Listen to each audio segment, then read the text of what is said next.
అమెరికాలో కాన్సస్లో దారుణ హత్యకు గురైన కూచిబొట్ల శ్రీనివాస్ మృతదేహం ఇవాళ హైదరాబాద్కు రానుంది. శ్రీనివాస్ భార్య సునైనా, అతని సోదరుడు, మరో స్నేహితుడు కూడా మృతదేహం వెంట రానున్నారు. శ్రీనివాస్ అంత్యక్రియల్ని మంగళవారం నిర్వహించనున్నారు. మంగళవారం ఉదయం 11:30 జూబ్లీహిల్స్లోని మహాప్రస్థానంలో అంత్యక్రియలు నిర్వహిస్తారు. శ్రీనివాస్ మృతదేహాన్ని అమెరికా నుంచి హైదరాబాద్ తరలించేందుకు కేంద్ర రాష్ట్ర ప్రభుత్వాలతో పాటు అమెరికాలో ఉన్న తెలుగు సంఘాలు కృషి చేశాయి.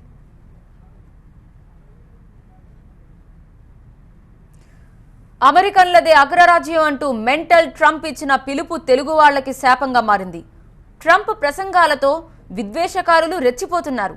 కాన్సస్ సిటీలో ఓ తెల్ల జాతీయుడు శ్రీనివాస్ పై విచక్షణారహితంగా కాల్పులు జరిపాడు.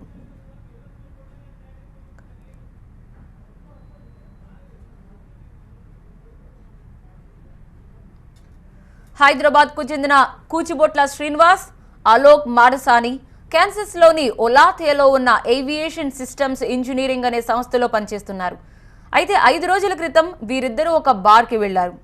అప్పటికే అక్కడ ఫుల్గా మద్యం తాగి ఉన్న ఆడమ్ ఫ్యూరింటన్ అనే తెల్ల జాతీయుడు వీరిపై మాటల దాడికి దిగాడు. ఇద్దరూ అమెరికా విడిచి వెళ్లాలంటూ నోటికొచ్చినట్టు పేలాడు. అతనిపై బార్ ఓనర్కి ఫిర్యాదు చేసి ఫ్యూరింటన్ని బార్ నుంచి వెళ్లగొట్టారు.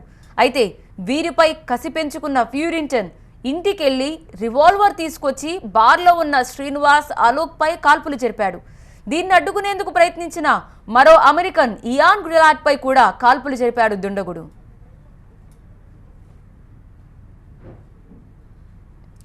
తెల్ల రాక్షసుడి కాల్పుల్లో శ్రీనివాస్ కూచిబొట్ల మరణించగా అలోక్ మాడసానికి తీవ్ర గాయాలయ్యాయి. ఈ ఘటనతో అమెరికాలో ఉన్న భారతీయులు ఆందోళన చెందుతున్నారు. అమెరికాలో నివసించడం ఎంతవరకు సేఫ్ అనే ఆలోచనలో ఉన్నారు. ప్రపంచ దేశాలు కూడా జాత్యహంకార దాడుల్ని ఖండించాయి.